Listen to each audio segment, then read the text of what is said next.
Nemo was a little clownfish who lived a quiet life with his dad, Marlin, on the Great Barrier Reef. Nemo longed for adventure, but Marlin worried about the dangers of the ocean.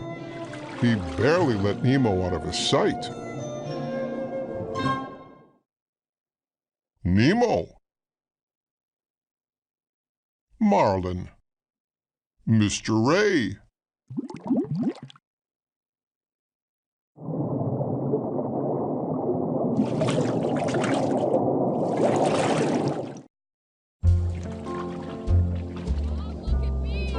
On the first day of school, Marlin overheard Nemo and his new friends daring each other to swim out over a steep cliff. Come on, Nemo! How far can you go? Sheldon. Tad. Pearl.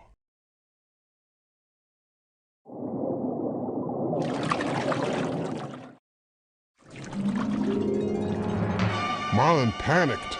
Nemo! You know you can't swim well. I can swim fine, Dad, okay? Nemo darted up toward a boat on the surface.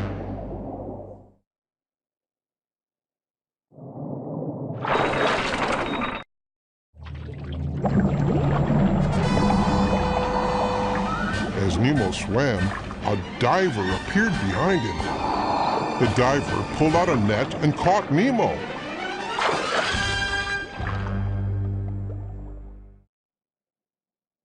Nemo.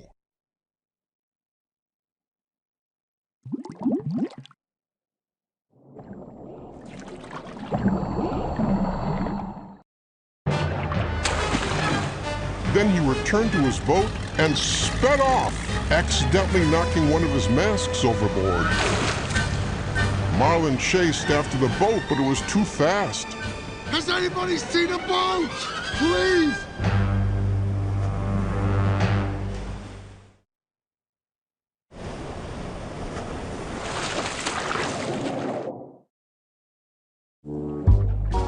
Marlin soon bumped into a blue tangfish named Dory who offered to help. Hey, I've seen a boat. Yeah, it went this way. Follow me. When Marlin followed, Dory whirled around.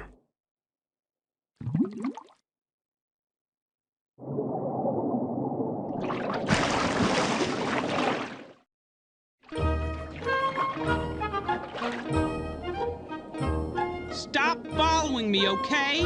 What are you talking about? You're showing me which way the boat went. Dory looked surprised, then shook her head sadly. I'm so sorry. See, I suffer from short-term memory loss.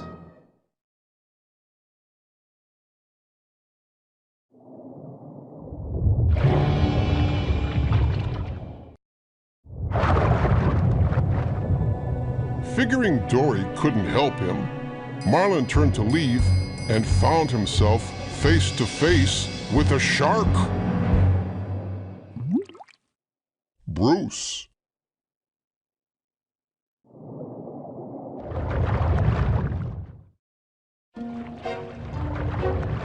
The shark invited Dory and Marlin to a get-together in an old sunken ship. Inside the ship were two other sharks, and together they pledged, "Fish are friends, not food." As they spoke, Marlin looked up and saw the diver's mask. Dory noticed some writing on the strap. It might be a clue to help them find Nemo. Anchor. Chum. Bruce.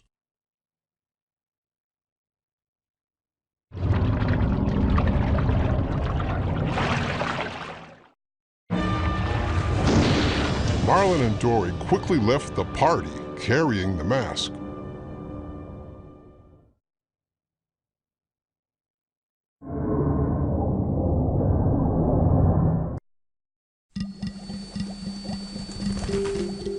Miles away, Nemo had been taken to a fish tank in a dentist's office. A goofy gang of tropical fish lived there. The fish and their friend Nigel, a pelican, passed the time by watching the dentist work.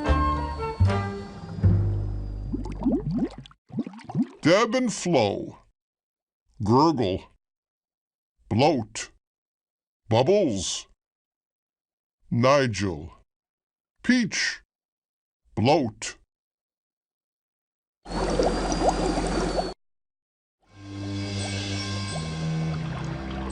That night, Nemo learned that he would be given to Darla, the dentist's niece.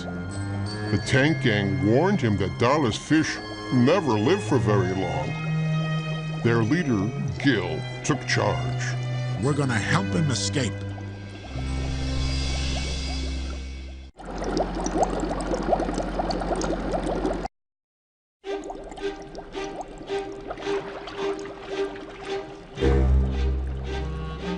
Gil explained that if someone could jam the water filter, the dentist would take the fish out of the tank to clean it. When he put the fish in plastic bags, they could escape by rolling out the window and into the harbor. But who would be brave enough to break the dangerous filter? Bloat, Gil, Bubbles.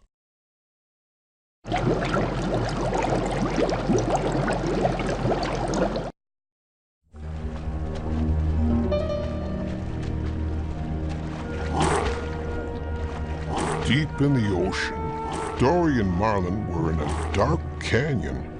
Marlin struggled to hold on to the lighted antenna of a dangerous anglerfish so that Dory could read what was written on the mask. P. Sherman, 42 Wallaby Way, Sydney.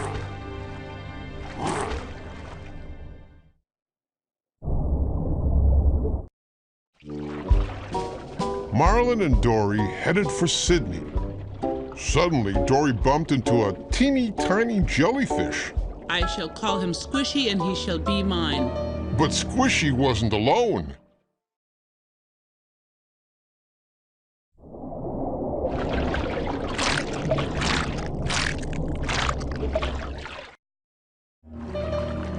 Soon they were surrounded by an entire forest of deadly jellyfish. The jellyfish stung Dory and Marlin too, making them feel weak and tired.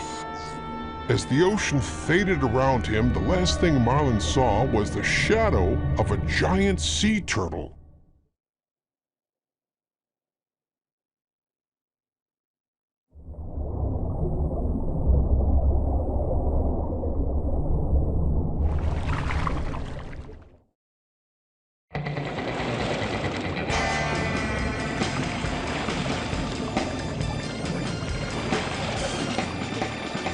When Marlin woke up, he was lying on the sea turtle's shell. The turtle introduced himself. Dude, name's Crush. Dory.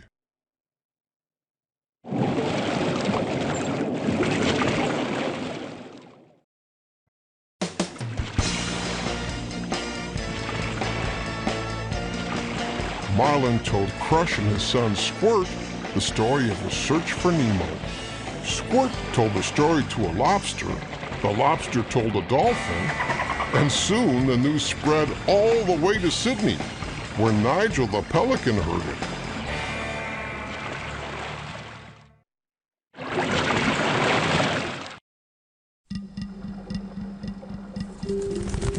Nigel sped off to the dentist's office to tell Nemo.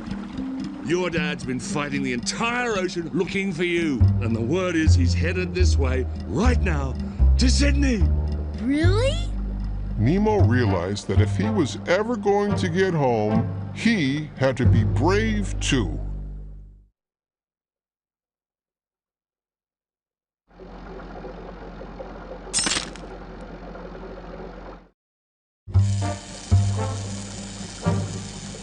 He took a deep breath and carefully jammed a pebble into the tank's filter, stopping its swirling blades. Soon the tank would be so dirty, the dentist would have to clean it.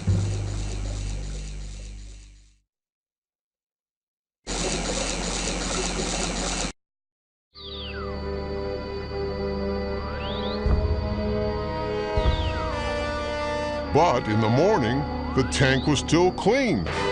The filter had been changed during the night, ruining their escape plan. Then the dentist slipped a net into the water, capturing Nemo. Help me!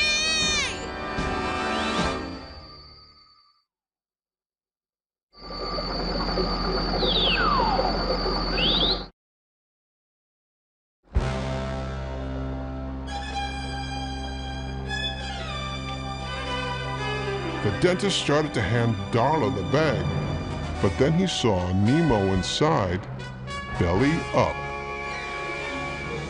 Nemo winked at his friends.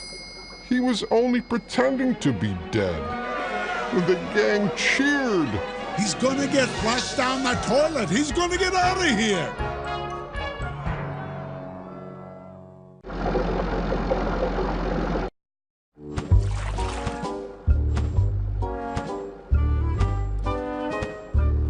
Outside Sydney, Marlin and Dory had met Nigel, who flew them straight to the dentist's office.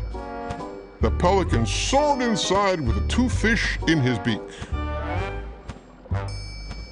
Marlin saw Nemo floating upside down in the bag. Nemo!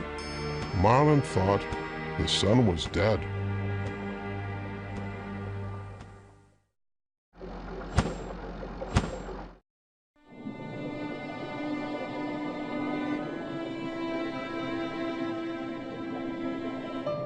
Nigel returned to the harbor.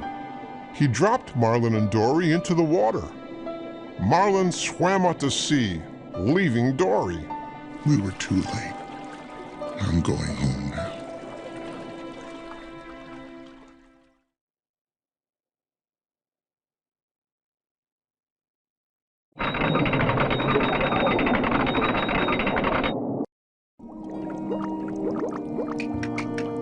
After Marlin left, Nemo swam out of a nearby pipe.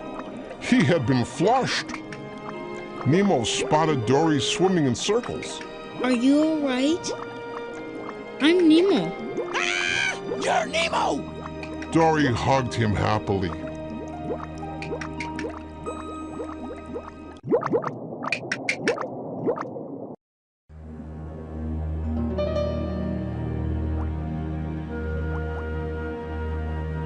Nemo and Dory searched for Marlin, spotting him in the nearby fishing grounds. Daddy! Nemo!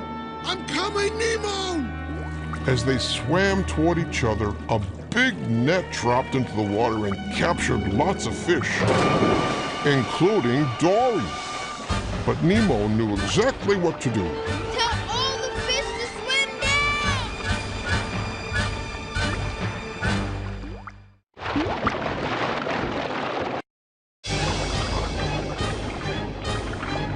Together, the fish swam down until the net broke. Everyone was free.